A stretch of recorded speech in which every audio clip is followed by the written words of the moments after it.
Hello. Hello, how's everybody? Welcome to Mm, True Crime in Real Time. This is our Kohberger and basketball episode. This is it. This is the big one.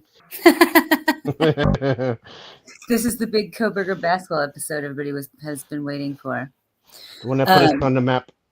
we had to wait for Eric to be done watching basketball so we could talk Kohberger. Hey, look who's Hi, here. Hey, Ashley. Ashley. Hey, Ducky. Hi, Mr. Mandela. Thanks for coming with us. Ducky, how are you? Come, Mr. come Mandela, how are you? hang with us. Yeah. Okay. From New York. Yeah, my team won. They won by 30, so they advance. Now they play Arkansas. Arkansas wins that game. What's today? Today's Thursday? Saturday. Heck yeah, Ashley chat. Thanks for coming. Saturday is it, how many wins this all over? The end of March is the deal. Look, I don't Yeah, follow like it's basketball. the first week of April. They play. You like play 2 games a week, and then it's like so it's like 64 teams. Then it goes down to 16. Then it goes down to 8. Then it goes down to Final Four, and then the last 2 games. It ends on a Monday in April. Oh yeah. Okay, I should know that already. I should know that already. But I didn't. But I'm excited for you, and you gotta watch your game, and Eric gotta watch a whole good deal of the Karen retrial today also. Yes, I did. I did my homework.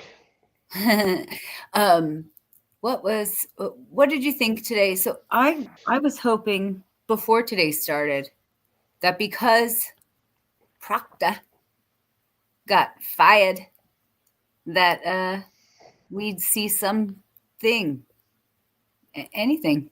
Well, I don't know. I think he got fired, and I don't think they want to. I think he still might testify, though. What? Yeah. Well, I could see the defense bringing him up to make him Oh, look bad. oh, how embarrassing! Yeah, geez. I hope he doesn't testify. I don't know. I could see the defense bringing him up Yeah, yeah. because that's what he did with the evidence. Well, I mean, who knows what it was? Yeah, He might have hit it with he might have hit the evidence with something really hard. yeah. I definitely have some Proctor and whatnot videos, but one video that I found that I thought was pretty funny. Actually, I won't watch that one today. I did find one. I'll refer back to it. Was that I found one video about Lori Vallow the other day where she was complaining about YouTube people. Oh, really? Yeah, she was complaining about YouTube people were going to cover her, and the judge was again eye roll. But I just love her. I love how dumb. Not oh, that's not the right word. I love how naive she is going into this in such a big Steve deal. Steve G did that too. He said speculation is lying. Uh huh. Yeah. He said that publicly, Yeah. Yeah. and he was talking about YouTubers. Oh. Well, I mean, he's right. I think he was speculating. But I mean, I gotta let's just make a weird, wild assumption that he speculates a hell of a lot because he, how could you not? Yeah. All right. So Karen, what happened in Karen Read today? Karen, tell us about the opening. So what? Because were you watching the trial, the Turtle Boy trial? Yeah. Well. Yeah. Well, no. It's like I put it on and I threw me for a loop. So supposedly Turtle Boy was in there, like, in his case, and something they said Karen's name or something, and the whole crew barged in. I think we got it on video. So they like all barged in, and Alan Jackson's like, yeah, well, if you're gonna be talking about Karen, Karen's gonna be here. Her team needs to represent herself. Like they're trying to say that those two are like sharing, evidence or testimony. Or, I mean, like in that documentary, they were saying it too, like that, they're in cahoots. But I mean, they were like when they talk to Turtle Boy, they're like saying like all about what he's doing for Karen. So I Right. guess Jackson felt that you're going to talk about that. We're going to be here. And they didn't get kicked out. No, I was surprised because I just guess I'm just making assumptions of Bev at this point. Like I'm Yeah, no, watching I Bev, mean, just guessing. You never know it's gonna get kicked out. yeah, I know that. I think the Turtle Boy thing's starting to be a distraction for some reason, but I can see that. I can I see mean, that. they're not backing down the defense, so I mean, see what happens with that. Yeah, yeah, yeah. No, I mean they shouldn't. It feels like the defense is actually like going full bore now. I have several little clips from today. Let's see what we got here. I did have a clip about the about Proctor get fired. Oh, you had a clip about that? Yeah. Yeah, from the local news. Let's see here.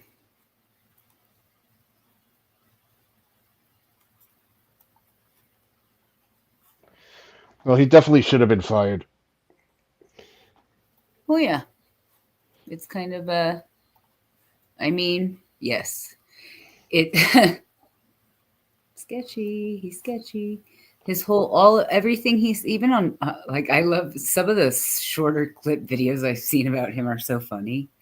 I don't remember what channel. I don't remember the channel name. I it was like I'll find it for you Well, eventually. But if you catch a couple Boston channels, those Boston news, they're pro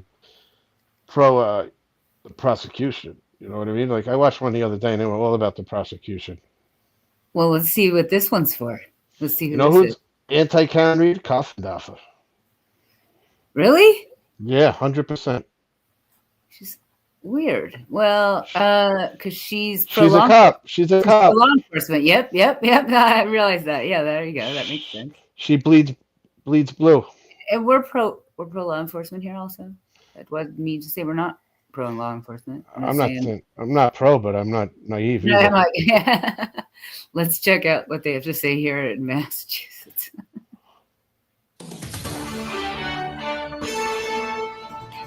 Karen Read, the Massachusetts State Police trooper who was the lead investigator in her case, has been fired.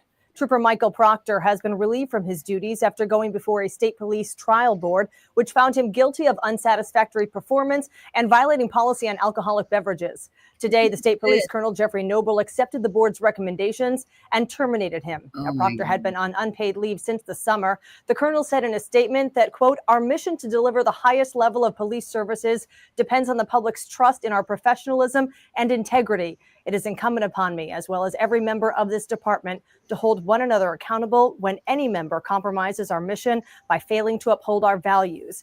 Now, no word from Proctor has come down since this decision has been made. This is going to be a continual evolving story throughout the day, so make sure you stay with us both on air and on WPRI.com. I'm Eric. Yeah. See, I mean, do you see all the clips they showed about him? Him in Trial for Karen Read. Be Oh necessary yeah. evil.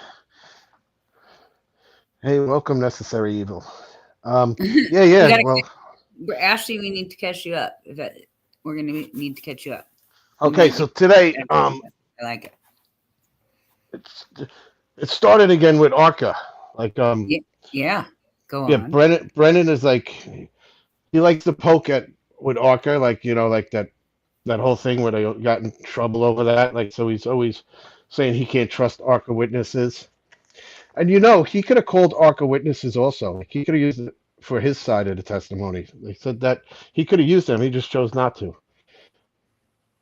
Yeah. So I yeah. agree. So now he's gonna. That's his. He's like gonna when he like crosses them. He's gonna like try to get the jury that these people like lie. They don't tell the truth. But so that was it. The motion was that he can't do that. He can't exploit them. And she said she'll give him a little leeway, but you know, if he try, they can object if it's the questions are leading, or you know what I mean, or they try to make him a hostile witness. But she's also going to make them voir dire again over to Section 14. Like they have to come in and basically state who they are and what their credentials are again. What? Yeah, so I mean, I don't know if that's like her punishment, like from the other stuff, but that she's gonna make them do that again, whatever ones they use. Yeah, she's making it really complicated.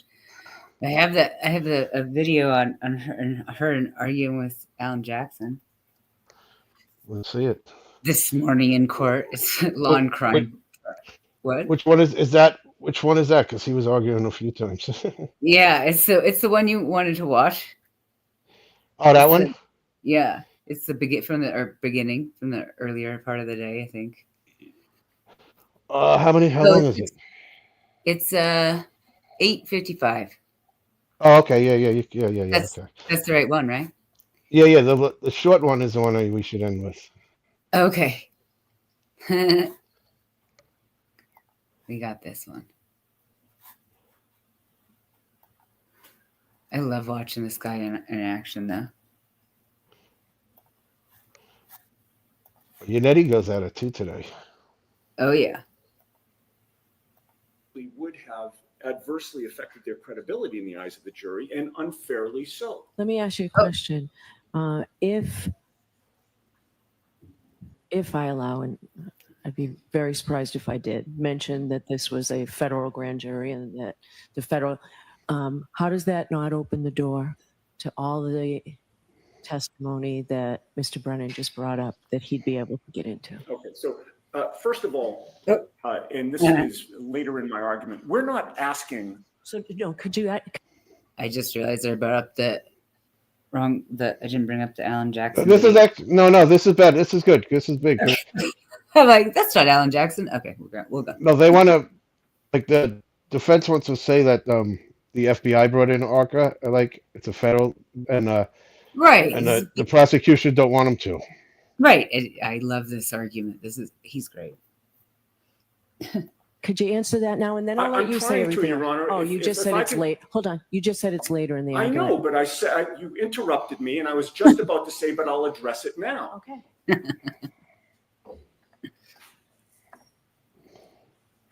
We are not asking that the jury be told that there is or ever was a federal investigation.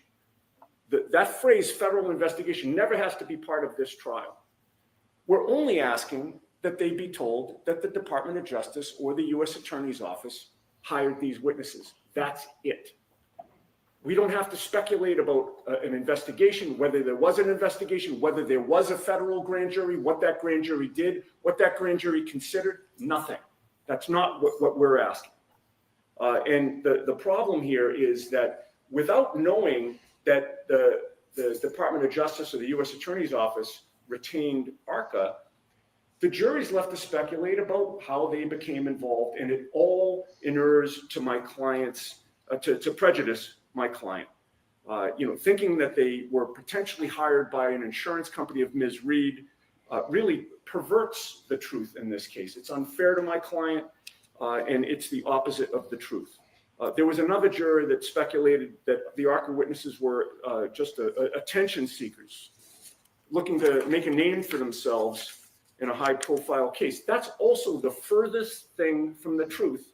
They had never heard of this case before the Department of Justice called them. That's how the Department of Justice wanted it.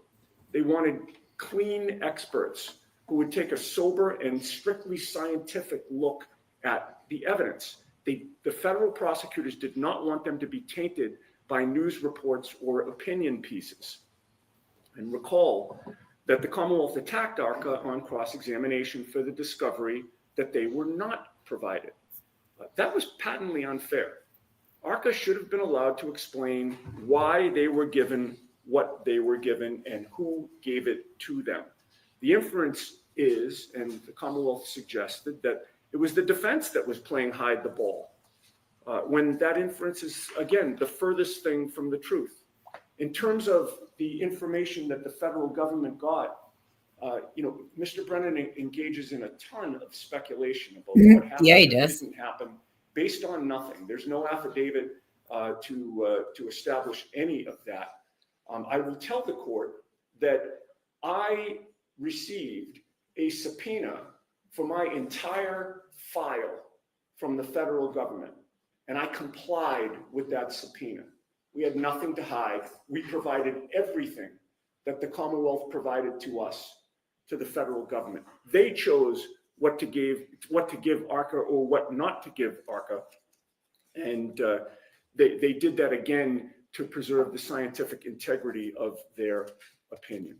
So, again, we're just asking that ARCA should be allowed to testify that they were hired by the federal government to prevent speculation about who hired them or why they became involved in the case. If the issue is we don't want the jury to speculate, the way to do that is to tell them the truth. We did not hire them. We did not influence their opinions. We didn't even know that they existed until that TUI request was complied with. And all of a sudden it was revealed to us that the federal government had hired these ARCA witnesses. And we read that information at the very same time that the Commonwealth read that information.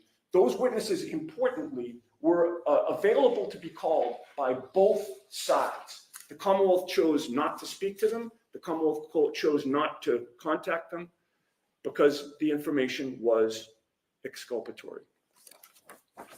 The jury should not be left with the impression that Karen Read or the defense team had anything to do with hiring them or with their conclusions and opinions.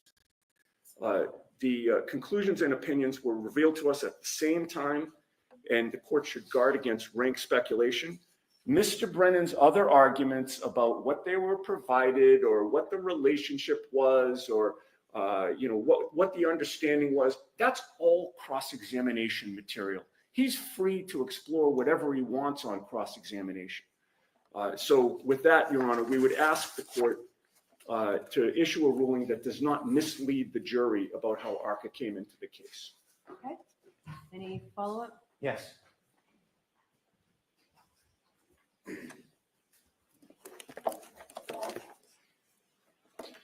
Respectfully, the Commonwealth does not look to hide the truth. The reality is, if the jury is going to hear information, they should hear the entire truth, not a version or a slice of it, not one advocate's side of the truth, the whole truth. And if we interject that these witnesses were hired by the federal government and the jury is entitled to hear the whole truth, then they should know the motivations behind the hiring, the input from the defense team prior to their decisions, and what, if anything, they considered and what their directive was. We don't have any materials from the federal government regarding direction, scope, purpose. We have nothing. Now, I didn't know that Attorney Yannetti's file was subpoenaed. That's new to me. Perhaps the Commonwealth knew. I've never heard that before. I don't know how the defense knows what the federal prosecutors wanted. They've never discussed that with us. We don't have that type of relationship with the federal prosecution in this case or their investigation. We didn't have any interaction, not because we chose to hide from exculpatory evidence, so we were hiding from the truth. We weren't invited. We didn't know. Now, I hear now that Mr. Yannetti's file was subpoenaed and information, whatever it was, his entire file was given to the federal government and they chose whatever they chose. This report by ARCA was produced by letter February 12, 2024. We know from at least some of the materials we got, there's a document from Attorney Yannetti on March 29, 2023, describing his client's best memories of events, a number of pages talking about the case. So there clearly is a relationship that we are not privy to. I'm not casting aspersions or trying to suggest there was anything improper about the relationship. I'm not suggesting that, but there was obviously a relationship between the parties that the Commonwealth was not involved in. And so we can't take a fraction of something and say we present them as independent witnesses when there was a purpose, there was an agenda, and it wasn't in the Commonwealth's interest, obviously. The ability to cross-examine a witness is only as good as the evidence and information you have. As you've seen from the ARCA witnesses, from my opinion, my perspective, respectfully, is when they answered questions, perhaps it was not perjury, but it was quite misleading, suggesting no relationship with the defense, talking about DNA with no DNA evidence. I do not think that cross-examining a witness, you should consider the witness a trustworthy guide unless they've established their credibility. I don't see that in these transcripts. So I will need materials to hold them in check and to hold them accountable for whatever it is their bias. And so simply cross-examining aimlessly is totally ineffective. It's a recipe for disaster, and that's not the type of examination we're going to engage in. If we're going to tell the whole truth, it has to be the whole truth. And I think that becomes a dangerous game. There'll be an entire trial trying to advocate influence or no undue influence with these witnesses. Do you really?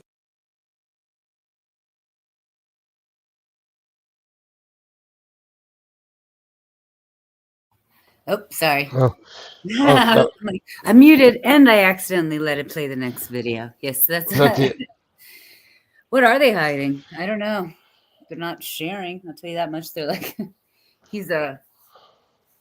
that's what his point is. He's pointing at when they didn't say that they didn't pay them. You know what I mean? That's right. He's just going back to that.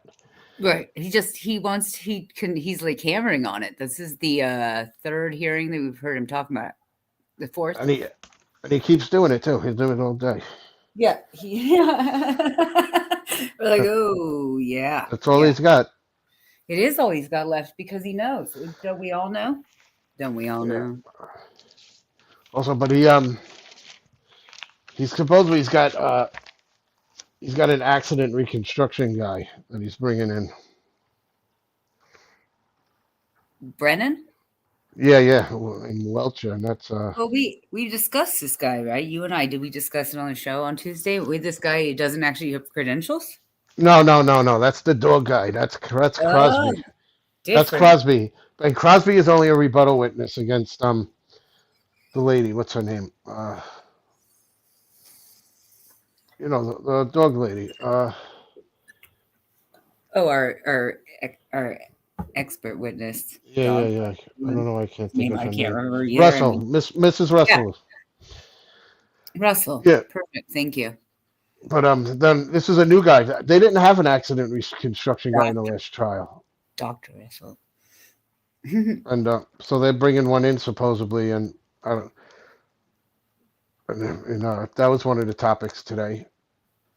So like that they let out, and it's supposed to be a big deal because they didn't have one last time, and he's going to say that John, when he got hit, hit his arm, and he's going to try and make it look like that he was hit, and that's why his arm was cut, and that's why he landed there and cracked his leg. That's my understanding of it. Oh yeah, Dr. Russell. See, Ashley's in chat. Exactly. I do. As I was waiting, I figured right off the bat. Yeah. I mean, I think it's funny because that it's so goofy, right? Are we just going to bring up right when we just watched the news? Even the news channel showed the little clips of Proctor in court showing off the taillight. Like we're just going to keep pretending like that's a real thing. Yeah. Well, that's their Ducky. That's what they're going with. I mean, it's wild. Now they're going to actually have a guy who I guess is going to show visuals of how it could have. I guess it's going to be better than Trooper Paul with this pirouette. Oh, I hope it's microdots. What kind of visuals? No, I'm saying it's going to be, but this is going to be for the prosecution. Oh yeah, I know. Yeah. I know. It's just disappointing because it sounds like they'll do anything they can to prove her guilty. I understand that, but she continues to have to fight to prove her innocent, which is but backwards anyways. But today was wild because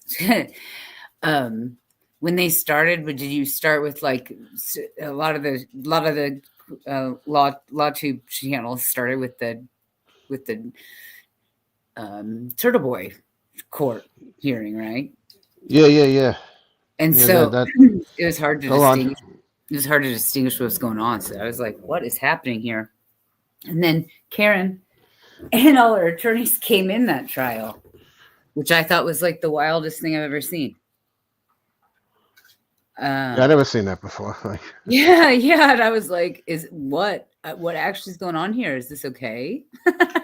Like, I actually asked you, what am I watching? yeah, I'm like, is this all right now? Is it okay when they do this? Because I've never seen anything like that before. It was really confusing, and I think I might have found a video about it. I'll look to see Yeah, if we I got a found. video of it, right? I think so because I was like, what? Well, what's going on? I put one in there, so there should be one in. If it's not here, it's in the I chat. found a couple different ones. We have I have the one for that's that Karen, the Aiden Kearney, Karen Reed appear in court together. Judge refuses to delay that trial. Is that's when they're in there too? I think I want to find the one. I think it's that one, but I don't know if it's the one. That's the one where they actually like come right in while he's talking. I think so, though. I think so. It's kind of funny. There's probably a couple of them. Some are probably better, but whatever one you show is. It's just kind of funny. I don't know. They like they come in there like the Gestapo. It's just, yeah. I mean, it's an interesting thing. You don't see it. Yeah. Let's see, Ashley. Let's see if this is the one.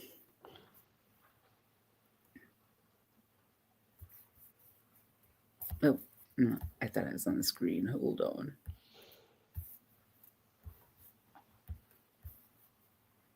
Move back the starting date for Karen Read's second trial. The state has summoned 275 people a day for jury duty starting April 1st to make sure an impartial jury can be found amid the massive publicity surrounding this case. And that was one of dozens of issues in court today. And as WBZ's Christina Rex shows us, at times, arguments got personal. I suggest that we take the personal attacks completely out of I don't think this is. Hold on. Both sides. Look at both sides. A theme of the day, Judge Cannoni trying to cool the tension between lawyers in Karen Read's case. It started first thing. Here we go. When Read and her team interrupted a hearing between prosecutors and the blogger known as Turtle Boy. The state wants to use his text messages with Karen Read in her trial as evidence of her guilty conscience. Then she needed to be here, and she has right to counsel. And the tension continued as lawyers argued to exclude each other's crash reconstruction experts based on experiments they did about what caused John O'Keefe's death. When does a biomechanical engineer get to testify about a contested issue and say no evidence? You have one witness who decided to build a potato cannon for no reason that we know of. No evidence that anybody threw a glass, but apparently it was a cool idea. Then there were repeated allegations of lying. If anything Mr. Brennan just said was true, he might have an argument. My goodness. It's important to get some of the facts right. Before accusing somebody of getting it wrong, the person accusing should be right. In between the tension, over a dozen small legal issues were debated. One of them, whether the defense can call a retired FBI agent to talk on the stand about how poorly Massachusetts State Police handled this case. Mr. Brennan said, what if I called a Massachusetts State Police officer to say that this was the best investigation ever? I have two words. Do it. Do it. I'd love that. And the lawyers actually did not finish up today as planned. They'll have to come back here for another hearing on Tuesday before jury selection starts on April 1st. Now, the judge said she believes jury selection will take a long time because of all the publicity in this case, hinting that opening statements might not start until the end of April. Whoa. Yeah. Yeah, they put in for a continuance, so but Bev denied it. She denied the continuance? Yep. And then she denied it, but I mean, she was like, we'll see what happens. Like, yeah. I don't know. We'll see. We don't know. I mean, that's the funny part about Bev, right? Because we can't just assume what she's gonna say, because she seems fair to a point, but she also seems really pro prosecution. Maybe this week she's fair. She hasn't been fair. Yeah. Maybe. I mean, yeah. I don't know. I'm not really sure what I mean by fair. She's a judge. She seems to make some good decisions. Like she didn't when she came back from her like little something's her upsetting moment or whatever it was a couple weeks ago. When she came back from that, it seems like she was okay. She came back a little less agitated. brought back together. Did you hear them say that the defense is going to bring in like a retired FBI agent to say how bad the whole like investigation was, like with the solo Cool. cops and how they didn't investigate Brian Albert and Is they she didn't still even let him do go. Well, no, she didn't make a motion on it, but they brought that up. And like how they didn't investigate Colin Albert. There's Alan Jackson said he was a suspect, and they didn't investigate him. And Brian Albert, they didn't go in his house and look for anything. You know, they like, so, but so that's when Brennan gets up and goes, "Well, I could have a cop come in and say how great they were." And Alan Jackson's like, do it. Yeah. Is that what he said? Oh yeah, you gotta. That's a video. That like 1.5 minute video. Oh, It's the that's best. one video you said you wanted to close out with. Let's find Yeah, that. well, You sent if you want to me. play I it now, have it's the best video. I have it. Oh my gosh. And he's like, funny. Yeah, you sent it to me. I'm like, that's awesome. it's the best. It's actually awesome. Play it, yeah. Oh, that's super funny. These guys, like the attorneys in this case, man, they're too good. They're too good. But I'm not lying. That Alan Jackson, is that the Oh Snap video, Eric? How long is it? Like a minute. Yeah. Yeah. That's what I thought.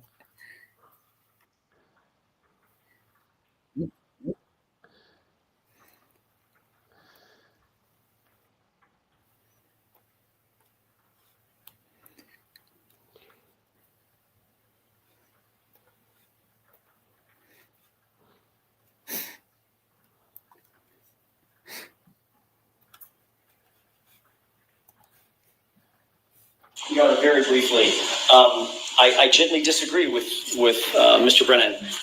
He indicates that we want to use an expert to bolster our argument.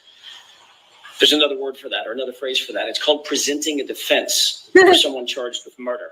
He indicates, well, what are we going to do? This guy's going to get up there and testify. What am I supposed to do? Call a bunch of other Canton PD officers to talk about how great their investigative techniques were? Yeah, there's another word for that. It's called rebuttal. That's what you're supposed to do.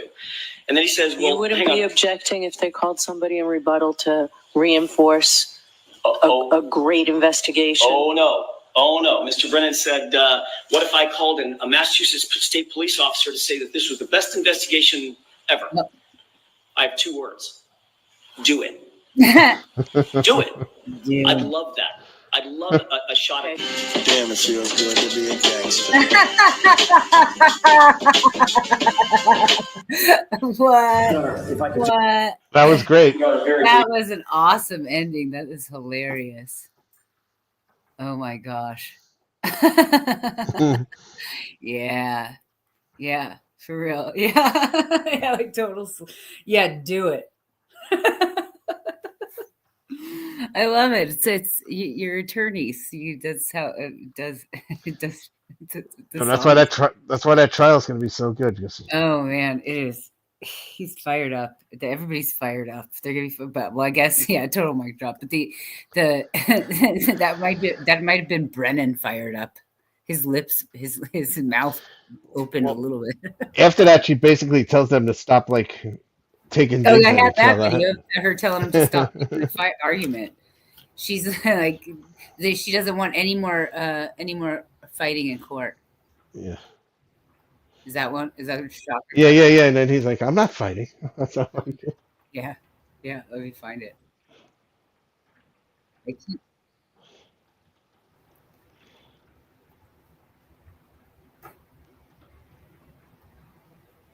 Did any of y'all watch any of those any of the JFK stuff once they released all the information? Has anybody watched anything about that yet? No, I haven't. I definitely want to get back to that. Yeah, definitely. Because there's definitely a bunch of stuff in there, but there's so much paperwork that I want somebody else to do. Eric, did you say you found a website that had broken? Yeah, I got it. I got it all. I have it. Oh, cool. Oh, really cool. Yeah. Is it like a really comprehensive website we could share? Can I share it on the community page for everybody? Yeah, it's like yeah, definitely, yeah, you could probably Cool. it's like a link. Yeah, definitely. Cool. We'll go ahead and share that with everybody, and then Yeah, we'll once go we're done back here, and cover everything too. yeah. It's kind of like the Idaho one, you know what I mean? And it even has like old stuff, like stuff that was released already. Did the judge kind of called for it within that argument? Am I going to play this now? I'm thinking about it. Was that just when Bev kind of said it within that last? She said it like really quietly I'm not sure. I don't. within it, or it No, was because like, Alan Jackson actually goes back like he's like, I didn't say anything to him. I just like. okay. I heard Bev say something under her breath, and I'm like, are we gonna just watch Bev like mumble? And he goes back. He goes back at her. Okay, all right. I trust you.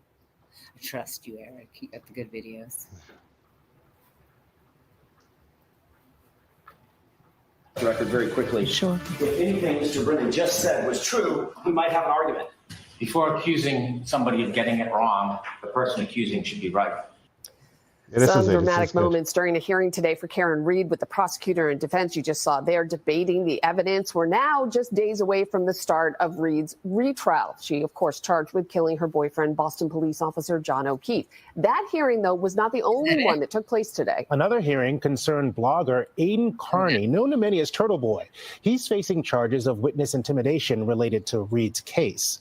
NBC 10's Sue O'Connell is here. Lately, Sue, we've been getting courtroom news out of a fire hydrant. It's all coming at us. So what happened this morning? What were the fireworks all about? So Special Prosecutor Hank Brennan, he's been alleging that Read provided information to Kearney that was used to intimidate witnesses, and Brennan wants to access more of Kearney's phone data, claiming it shows communication between Read and Kearney. Now, we expected that hearing to go like that, but during Turtle Boy's hearing, Read and her defense team entered the courtroom unexpectedly. And then Read's attorney, Alan Jackson, said they should be there. They should be present for all the proceedings. The judge in this case, Adam Siskey, he allowed them to stay and be heard. And then prosecutor Brennan claimed that Read admitted in the A Body in the Snow documentary that she communicated with Kearney. Now, Judge Siskey, he's going to rule soon on Brennan's request. Okay, that was just a few hours this morning. There was a second hearing that lasted into the afternoon. Requests, motions, some answers for the Karen Read trial. Most, Judge Cannoni was saying she'd take under advisement. What did get settled today? So Judge Cannoni denied the defense's request to delay the trial from April 1st until the end of the month. That's when the defense hopes to hear about her federal appeal, Karen's federal appeal to drop the murder charge. And then the prosecution has also added 3 of Read's defense attorneys to their potential witness list. And they say to authenticate Read's statements that she made in public, like on the documentaries and the TV show appearances. So it also, as we saw, got heated between the legal teams, and Cannoni had to call for civility between the teams after these exchanges, requesting that they remove personal attacks from their arguments. But they're not done yet. As the day headed to a close, the conversation centered on whether Karen Read's defense can use that third-party defense, saying that someone else killed John O'Keefe. The prosecution then said the defense should name the suspects. So they did in open court. And we'll have more about that tonight on Canton Confidential. That was big. Another dramatic moment. Yeah, it was. NBC 10 political commentator Sue O'Connell, thank you. Oh, I like that, Canton. Those are the 3 names. I have those names. It's Brian Albert, Brian Higgins. Yeah, I could have guessed, but go on. And Colin, what's his name? Colin Albert. Albert, yeah. Yeah. Yep, those are the 3 names because Unetti's put them out. Oh, yeah. I mean, I haven't watched the documentary either, Ducky. Eric watched it, right? Yeah. I don't know. I don't think she should have put it out. You didn't think it was good for Karen? I didn't think it was good for Karen, and I don't think it was good for Turtle Boy. She You talks said about being drunk all the time in it. Like, I mean, it seems like both of them, that it seems like it's, maybe it's a really common habit in the area. yeah, but when you hit somebody, when they're trying to say you hit somebody with your car, and you're talking about being drunk all the time, that's not really good. I might not drink anymore if that was an accusation or something that was possible. I'm just saying. I mean, like, you really want, like Was your relationship volatile? She's like, well, when we drank, which we drank a lot, like. Yeah, no, I remember an interview where she said, the drinking was clearly a bad idea. And then they have Turtle Boy on there with a megaphone yelling at everyone, like really, like. I feel I'm like saying, like. I love him, and I love what he did for her case, but I also feel like he knows better. We're all grown adults, right? He probably shouldn't have gone to the pizza place. That is kind of harassing them. Like he didn't need to do that. I understand what he was trying to do, and he's trying to continue to get coverage and make sure, like, Karen doesn't get convicted and all the things that he's trying to do. I understand. Yeah, but he calls Proctor on his phone. He calls Higgins on his phone on his show. He does things like that. I mean, I don't know if they know that, but he does that. Like, oh, I didn't know he did that. That's really funny. I mean, it's funny. See, I'm laughing, and it's not. It's it's kind of sad because it is pushing the line. It's towing the line. I don't know the rules, but I mean, like, it's towing the line on journalism. It's to a point, and the people are right, and it's kind of I understand why it feels like a little bit like harassment, and he probably feels like it's a little bit like pushing the line, like, hey, these people are guilty and nobody's paying attention. Exactly. Yeah. No. I agree what he does, but I mean, yeah. Like, but he got arrested already. Did he go to jail for like 30 days? Like, there's a point where you got to be like, yeah, you know what? Like, Yeah, I don't think he should have been. I don't think he should have been arrested, but I don't know what the consequence should be. I don't. You know what I mean? He did. I don't. Yeah, I don't think what he was doing was the smartest. His decision he's made, but I do understand where he was going with it. So it's kind of maybe he's that kind of journalist, and we aren't. and I would think he's a journalist. He knows where the line is. Well, yeah. I mean, right? I mean, maybe he knows he didn't cross the line. Like, I mean, I would give him the benefit of the doubt that he probably knows that. Yeah.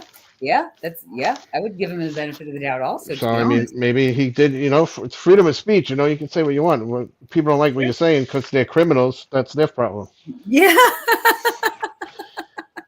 See, I'm laughing because I'm like, well, that wasn't his best plan, but I still am like, it was funny and it got my attention, and that's what he was looking for. It's what he wanted. So it worked. It got people's attention. And it's good for him. What's he doing? What's Turtle Boy do outside of Karen Read? He's a journalist, supposedly, or an award-winning journalist, I heard. But you know what happened? They got a buffer now. That whole crowd has to be like away from the court a certain amount of. I don't know if it's I thought it was 200. I thought I heard 270 yards. Dang! What? And I believe that I don't know how they make laws, but people could be arrested if they're. Is the town that big? No. I mean, that's what I mean. They got to do their whole, where how they stand in front of the courtroom. Yeah. I believe. I'm not sure if it's 270. That's kind of far. It's like almost 3 football fields. Yeah, that seems a lot. That seems like a lot. Like they could. Maybe it's 70. I'm gonna. But they called it a buffer zone, and I know Bev approved it, and and there'll be police there, like making sure no one's there, and if anyone tries to cross, like you get arrested. What? Yeah, so that cool. That whole entourage has to be backed up. Like, all right, they're super cool. Yeah, that's. I heard. I guess I love it. I want them. I like it. We like the spectacle. That's part of why we watch YouTube. Yeah, well, it's fighting for someone who's innocent. I mean, that's right, and that we like that kind of spectacle also because it isn't just like we haven't even got to Brian Kohberger's document stuff that came out this week, and we aren't going to go over all the documents like some of the other people. There's so many. Yeah. There's so many documents, and we do think like we. We already went over the 911 call with y'all. I think we went over autism too, right? We went over the autism thing, and we're not doctors, so we can't go over it. Yeah. In too much. That's a lot of speculation, but that's part of the documents too. Like, can they? But that was in the last documents. That wasn't even in these documents. Yeah. These documents brought out. Continued, like they brought out the phone activity past, all the phone activity of the more phone activity, which is so they were totally awake and not in a frozen shock phase for 8 hours. sketchy, but whatever. And they were on Instagram and Snapchat, kind of like what people said that people might have known at 10 o'clock. I mean, from this, what was released, people probably known maybe even at 9 o'clock. I mean, let me see what I got. Snapchats for like.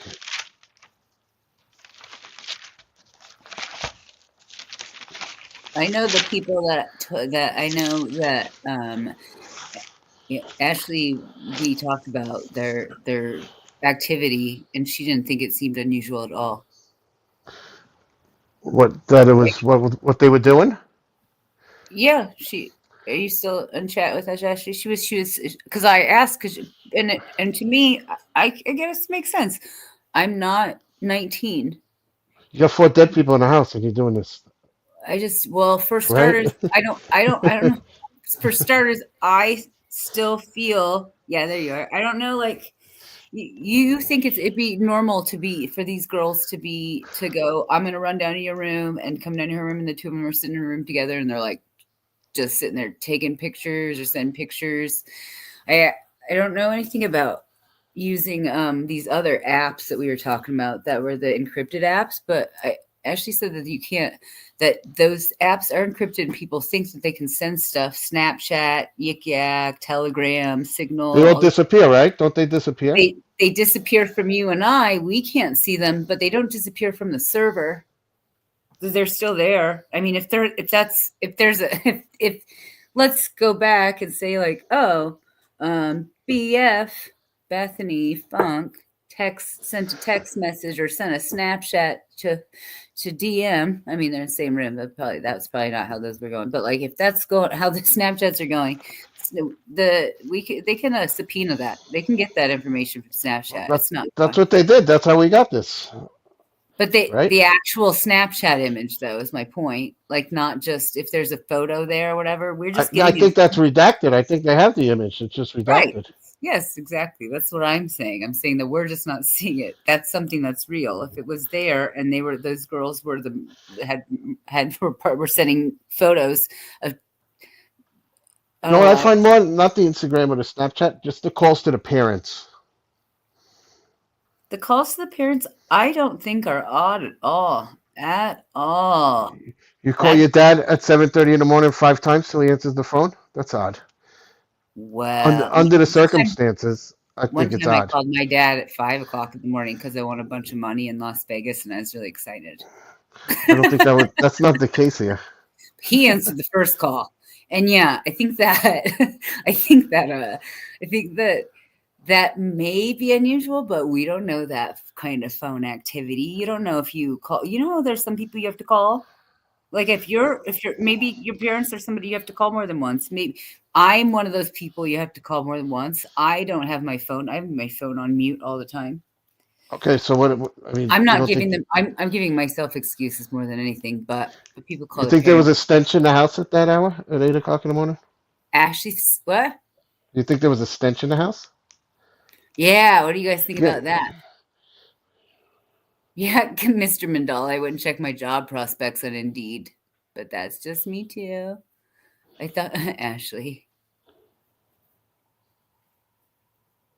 Yeah, they were suspects. That's my point is that there's been all this speculation, and I started to follow that speculation actually. But you are right. When it comes down to it, that stuff's available. They have that information. They're not speculating. Well, that's what I mean. They call their parents like, something happened here. I mean, what should I do? Like that? No, that's what I'm saying. Oh, I guarantee you 100% that's why they called their parents. Yeah, for sure. Did they call their parents before 911? I bet. Yeah, they called them at 8 in the morning. Bethany calls. Bethany calls her dad, and she calls another number at 801. Bethany calls home. Bethany calls her mom at 802. 809. Bethany's dad calls her back. I'm guessing Bethany's dad gave her an attorney's phone number. That's probably what's going on there, huh? Call an attorney. And then the attorney says, call 911. You're not reaching an attorney at 8 o'clock in the morning on a Sunday. Oh, I don't know. Yeah, that's a good point too, right? Oh, if you get a service. Hey, there's dead bodies in my house. Am I supposed to call you first? Do I call 911? Do you think they know they were in the house? Like, you think they've so seen him? Like, well, let's see this. Let's say this. From the text messages at 4 or whatever, when she says, come downstairs, run. What if everything's done? Kohberger's out of the house. If we had that whole, do you remember when? I believe you're right with that, because I don't think she would have left the room if she thought Right, somebody was there. she's not going to run anywhere. You're not going to open that door if there's people being murdered outside. But if she thinks he's gone or hears him leave or whatever, if that's also part of their discussions they're having, like she saw him at that point, right?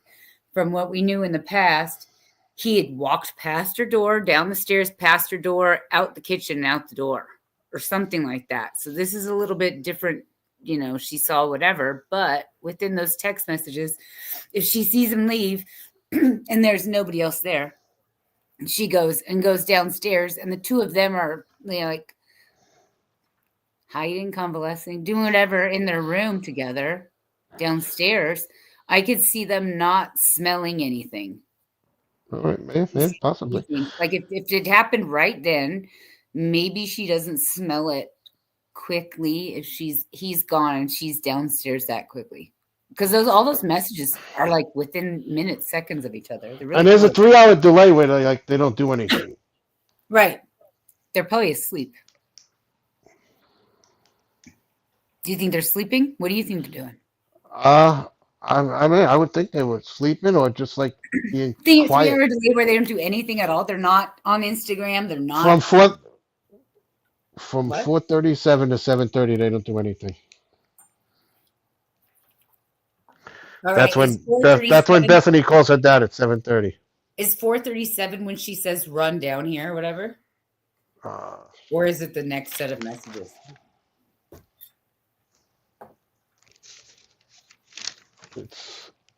It's in the first set of messages, and I don't have those. Yeah. Yeah, it's not. I don't think, or they were at a hotel. See, I think that blood and all the other smells would be so raunchy and disgusting. Yeah, but.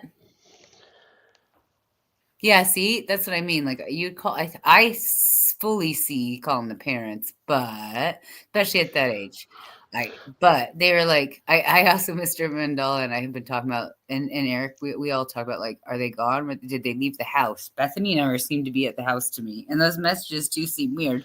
But again, as she makes a very valid point, they aren't suspects. So just because we think those look like suspect text messages. Yeah, no. I mean, yeah. It's. I assume that if those are going to be allowed in court, and those people are going to be allowed on the stand, Anne can ask them what they're talking about. No, definitely. No, I mean, definitely. You call. I would call my parents first too. You know what I mean? Then I would. Yeah. No, I would have. I've definitely called my father before. So definitely call my dad first for and my mom for most things. But yeah, I don't know how scared do you have to be to check Indeed is really funny. Yeah, what does that mean? Like, what is that? Probably was a mistake. It's well, I guess she was like looking at jobs. I don't know. Maybe she really didn't know what was going on. Maybe thought it was a prank. Oh, maybe. And then they realized it wasn't a prank, and they were like, "Oh crap, this wasn't a prank." I'm not a 20-year-old girl, so I don't know what I would do. So just read this and. Ashley says the girls are victims also, and I do agree there. Oh yeah. Yeah. Okay, Ducky would have done. I think they were threatened. They were told go back in your room, and that's why they were looking at all that stuff, because they were threatened. Someone said, "Go in there, don't say a word till 11:30," and that's why they weren't doing their thing. Yeah. Yeah. I mean, I told you that I thought they were threatened. Yeah. Yeah. No. Yeah. We were talking about that. Like, one of those videos, one of Pavarotti's videos, when he hears the guy cocking the gun, which is actually one of Jeff H's videos, right? It's like just one of the Linda Lane videos that Jeff H had like audio enhanced. And so you hear him cocking, you hear somebody cocking a gun. Yeah, I could see people being, you know, within this whole thing being like, him being the, like, you know, being a front man there, or being somebody like a gunman there, like keeping everybody quiet or doing whatever. I also think Dylan's boyfriend's dad knows all the people around like that. Like, you know, my theory is the drug theory. So I think he knows those kind of people, and I think said, we you love know, that theory. don't touch them. You know, they won't say a word. I'll make sure they don't, and that's why they would they would sit in a room quiet, and they just played with their phones. I mean, that makes sense to me. Yeah, that's what I'm saying. Yeah, like you do your thing and give us time to do our thing. Maybe after he leaves, she calls her dad. They call their parents, and what should we do? They're gone. I don't know what's going on over there. We didn't look, but what should we do? Yeah. Because I mean, what would you do? What should you do? But I think like they still didn't even then, they took such a long time to even do that. Like, I don't know. So you got to look at the other side. They got this guy buying a knife. Oh yeah, yep. That's the other side, right? Everybody thinks that the knife is a big deal, and I actually don't think the knife's that big of a deal, because he bought the knife in March, and he didn't buy it. Though he searched for a knife, so did I on those days after the murders. So I don't know. I think the knife fucking incriminates him. Buying a knife totally incriminates him. I mean, he was part of it, I think. I think buying the knife he bought the knife in March. He didn't even live in Idaho. He had no way of knowing those ladies. Yeah, I know, but I mean, I think that he got involved with the rug people, and yeah, he definitely got involved with people. What do you think? What do you think happened to his knife? Do you think he's the murderer and he used that knife? No, but I think he was involved. And I think he traded the knife for rugs, and that's why his DNA is on the sheath. And then he wanted to go buy another knife, and that's why you got him Google it in November. Once he found out the plan going on here, so he's like, "Oh, they got my knife. They could do this with my knife. But let me get another knife, so I could, if anyone finds out it's me, that I can show I have a knife and it's clean." Mr. Mandala, do you really think people would trade drugs for a knife? Are those knives worth that much money? How much is one of those knives cost? Probably like $80, $100. So it's a marine knife. Okay, $100 is good. Okay, I didn't know how much they are. I've clearly not bought one, so I don't know how much it costs. Me neither. But I don't even Google them either. I don't look on Amazon for them either. Yeah, I don't know what the eyebrows thing is sketchy with all her eyebrows drawings, right? Yeah, is that true? Look, I've heard it so many times. I don't even know what's true of that 90% of the case if I don't read in court docs, and I don't remember reading anything about eyebrows on her walls. Anything gets traded for drugs. Good point. That's my theory. You know, my main theory is this is all over drugs and who I think caused it, and that's why the police cover it up, because they don't want informants. Like, if you have police informants have 4 people murdered because of what police informants did, that makes the police look bad. So that can't come out. Of course, 2 of those people they're all innocent, but 2 of them were technically shouldn't even been involved. Yeah. And definitely, they're alive still. No, I mean those 2. I'm talking about 2 of the ones that were gotcha. That weren't related to the people who were the informants. Oh yeah, I get what you're saying now. But that's just my theory. So, well, I mean, I agree with a huge part of that theory. I agree with most of that theory. There's still little pieces of that theory that I just can't justify. which, in the case of like people who haven't been arrested yet still, when you would think should be more people arrested. You know what I mean? Yeah, no, I'm not saying it's perfect. I'm just saying No, I I mean, love it. I know I don't have it spot on, but I just think I'm just trying to find a motive, and I don't think he was a serial, like he just picked that house random and did that. That's just what I think. I know that you and I have the same idea on what we think the motive is. And then it sounds like our chat kind of has their idea on what they think the motive was too. Ducky, Mr. Mandala. And I really think those girls were threatened, and that's now the more I think it out, it makes sense how they were just sitting in the room just doing their phone thing because the guy or whoever threatened them said, "Stay here, don't do anything till 11." Don't move for 5 hours. Don't move for 6 hours.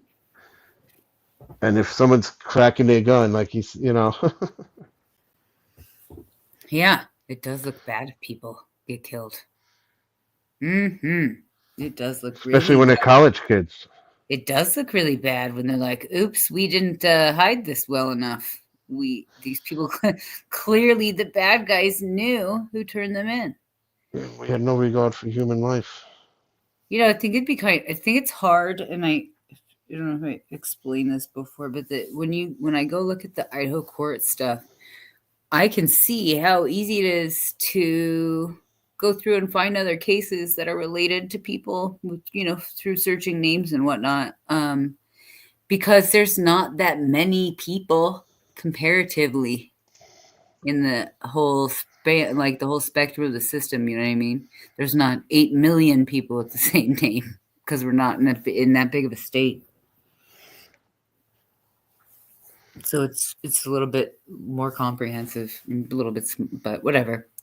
It's interesting to see how, like, when we watch Pavarotti's videos. Yeah, I mean, he's great on research. He does really well. No, he is great on research, but you know what I mean? But I think he ran into a wall last night that he didn't think he was going to run into. Why did DM or BF call boyfriends? What do you think, Eric? They both called their boyfriends? No, I don't think so. Because I think they were threatening. It's like, you're not going to call anybody that, no one's going to come over here. You know what I mean? Who called? Yeah. Which one of the roommates called Dylan back? Or was it Dylan who called back? Who wanted Maddie to come back?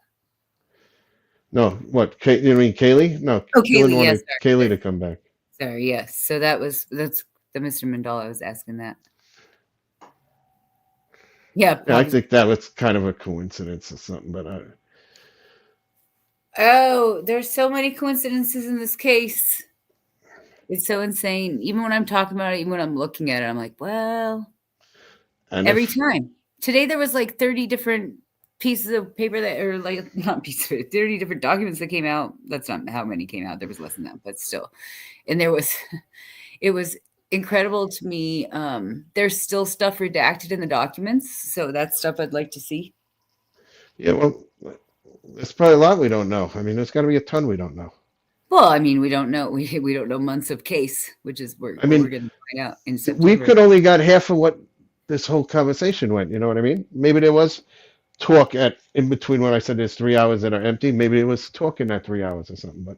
Maybe something happened in that 3 hours is more important. Yeah, that's what I'm saying. I really think that they were threatened. I do too. I do. That's what I'm saying. Yeah. I think that's really possible. Really, I don't think they went to a hotel. I think they sat in a room and they were threatened and they said, this is serious. And I'm going to sit here and then.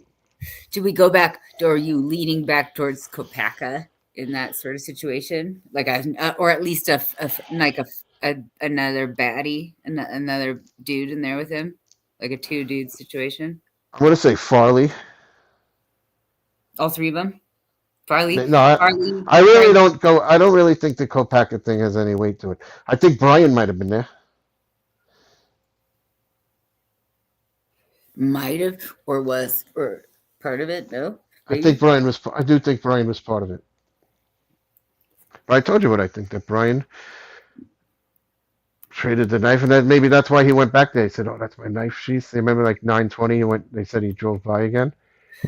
Could you imagine if he like discovered he didn't have his knife sheath? Or he just knew the guy left it there because when he drove the getaway car, he didn't have it. Or he'd already traded it for drugs. It was already gone, and he saw that on the news and was like, "Shit, that's the kind of knife I have." Yeah, but he went back there the morning of, like before, like 9 o'clock. Oh yeah, his car. Yeah. Supposedly. But. Well, I haven't seen any. Well, I mean, do you think we'll see that in court? Do you think we'll see the car, like the camera across the street? That's what I mean. Go in that door, come out that door in underwear, and run down the road. We're gonna know who it is. They had a camera. I mean, across the street. What happened to it? Or like the house that directly across the street has a camera, but like, is that camera pointed far enough out? Hopefully, I thought there was a camera down the block. Because I mean, which way did they drive? Well, there's cameras. I'm sure there's cameras all over the place. I bet a bunch of those houses have cameras. And there's also cameras that are missing, like supposedly. Like, Mr. Mandela, do you think he was not there at all? Oh, he drove by the dealer's house who he traded the knife with to get his knife back, or to just go get some more drugs?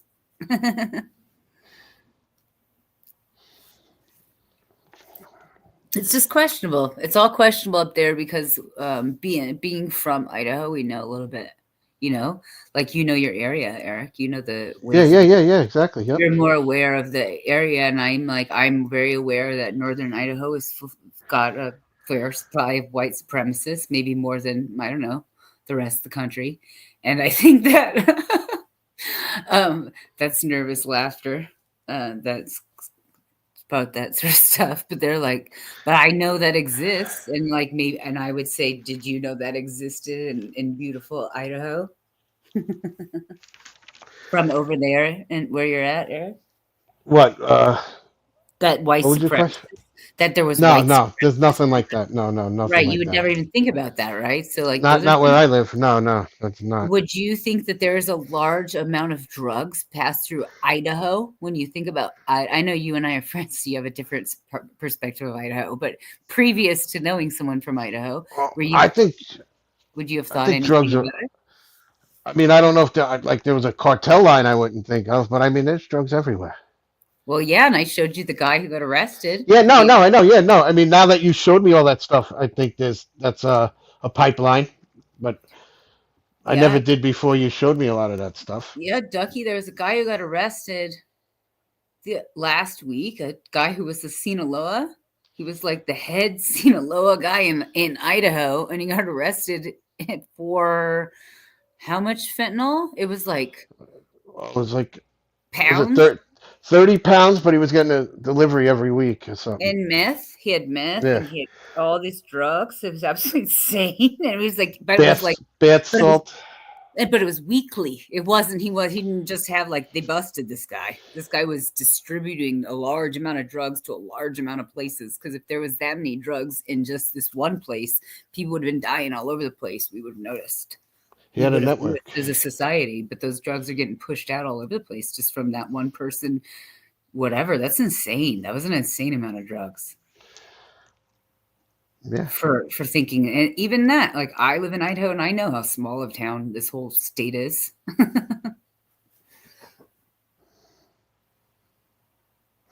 Yeah, no doubt. I think it was a rug chain, but and then I think the girls were just threatened because they kind of knew, because who Dylan's boyfriend, his father knew who was doing it. And that's why her and Bethany were separate. Nothing happened to them. I just can't fathom that boy doing this and stopping the other boy, even if he was wasted drunk. No, he didn't do it alone. Yeah, that's what I mean. That's what when we're talking about, like, how could it just have been this one person? It's Farley and whoever his partner is.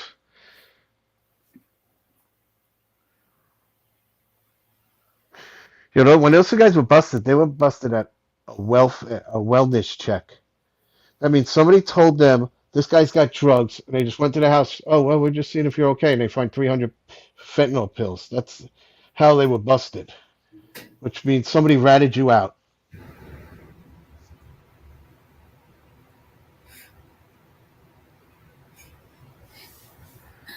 Yeah, yeah.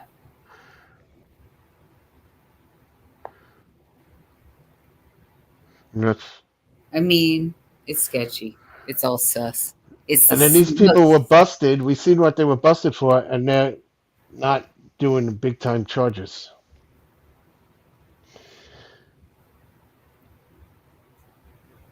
Yeah, Ducky, exactly.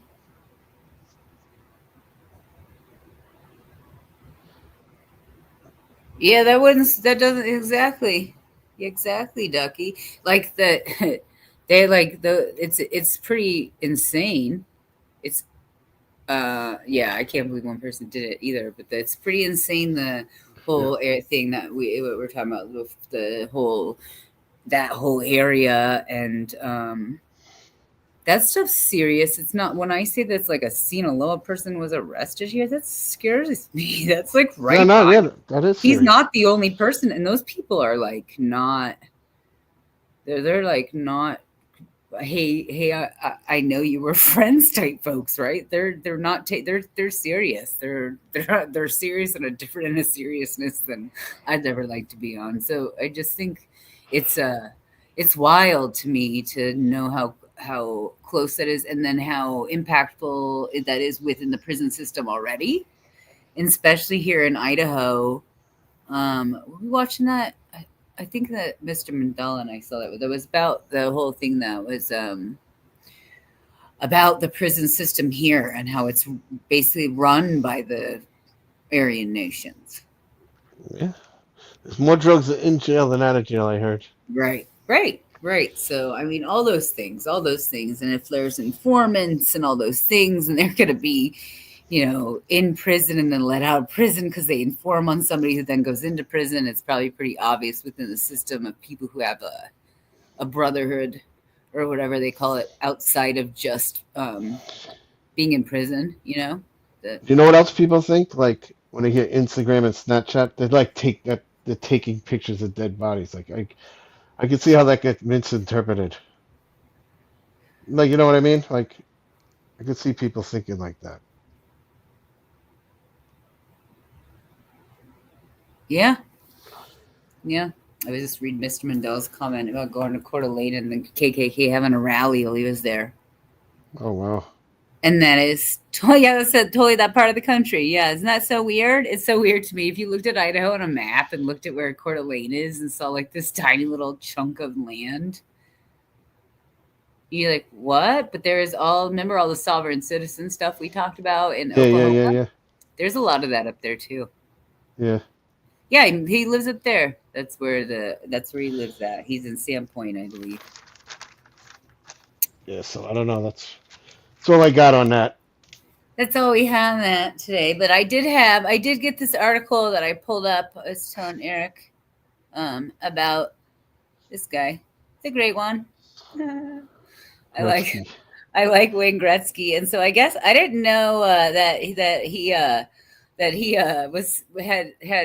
was involved with this chewing gum, this OMG chewing gum. So I found this it's just a short little article, but it was like you want true crime? Look his wife up, Janet Jones. Well, we'll look him up later. No, she is involved in a gambling ring. I know that we talked about that, but this is his side thing where he lost 35 pounds chewing that gum. Oh, really? Yeah, but then he had to right. Then the gum company, whatever, claimed that was involved in a lawsuit. Okay, so the lawsuit claimed the hockey stars claimed that he had lost 50 pounds, and then he hadn't lost that much weight. He lied, whatever. Oh. So the good person tried to sue the NHL. Oh, really? Oh, wow, Yeah. that's interesting. Yeah, and then so of course the NHL's not going to have that, right? Of course not. And then so Gretzky fought back against. Per TMZ. Yeah, exactly. I love Gretzky though. I love it. Yeah, no, me too. Yeah, he's the great one. He's all the rage. He just thought he was gonna. It was one of those things. This is one of those cases. This little blurb here is one of those cases that Diddy and Jay-Z and those guys get all the time, constantly, every single day. And what we see is the little tiny bits that got put together for Jay-Z, apparently, maybe, since he hasn't been indicted. You know what I mean? Like all the little pieces that like got dripped, where they're just like, here's a little snippet, here's a little thing where I tried to sue them, and I didn't have any cause. So, no. No, I understand what you're saying, exactly. Yeah, so like basically that sort of thing happens to these famous people every day. Yeah, definitely. All the famous people. What about JLR? See? It's those sort of frivolous people who do these sort of frivolous, thing. I want millions of dollars. I chewed this gum and I didn't lose any weight. Could you believe that? Yeah, no, it's weird from gum. Yeah, I don't know what is in it. Could you imagine going in front of a judge and trying to explain? Well, judge, I chewed 50 packs of that gum, judge. I lost nothing. Not a pound. Chewed 50 packs. I want $40 million. If Wayne Gretzky gave me $50,000, I'll tell him I lost 80 pounds. Yeah. Me too, Wayne Gretzky. If he wanted to pass out money, though he was like not having it, which I love. So I just thought it was funny. I was like, oh, it's the great one. Oh, it's Laura about the great one. We did talk about his wife when that happened. Oh, yeah. I don't know if I brought that up, but. No, it's good. I also forgot that I had this photo that we had talked about in case we were still talking about Brian Kohberger. The photo that was on his phone the morning after the murders, 10 a.m. Yeah, the next morning. I don't know what to make. I don't know what to make of that. He might have taken this photo of himself on his way to school. Maybe he's on his way to school. Not on Sunday. Not on Sunday. Not on Sunday. He looks pale as hell. Maybe he's going to church. He looks pale as hell, but I mean, I don't know. It's not. I mean, it's Idaho and it's northern Idaho in the wintertime, so maybe he just. You know what? In 3 days, something else is going to come out to blow our minds. Yeah, I bet. Well, there's that, like, our our favorite channel, that Kathy's Innie Zone. She was talking about how to expect stuff to be coming, which I love, and she was like, "There's definitely going to be more stuff." Not definitely. She said to expect more stuff. Yeah, definitely. There's got to be. We don't know. No, but she only seen 15-20%. I think she said the 25th. Is that next Tuesday? Yeah, it's next Tuesday, definitely. So that kind of is on point, right? We find a lot of stuff comes out on Tuesdays. Yeah. Well, yesterday was Thursday. Tuesdays and Thursdays. Well, what stuff comes out during the week? But I mean, in the beginning of the week, a lot of stuff ends up being like that stuff there's just so many documents within those documents. Well, the judge said he's going to unseal stuff, so we're going to be getting a lot of stuff. Yeah, we're going to see everything. See you next Tuesday. Yeah, Mr. Mandala. That is a good point. Should we wrap it up? Yeah, I'm good. Yeah, I don't really got nothing else to say. I mean, do you have any more questions, Ducky, Mr. Mandala? Anyone else in chat who's just watching but not asking questions? We will be back. We will see you next Tuesday. Yes, see you next Tuesday. Thank you, everybody, for coming. Have a good night, Ducky, Mr. Mandela. Yeah, thanks. Thank you all. Bye.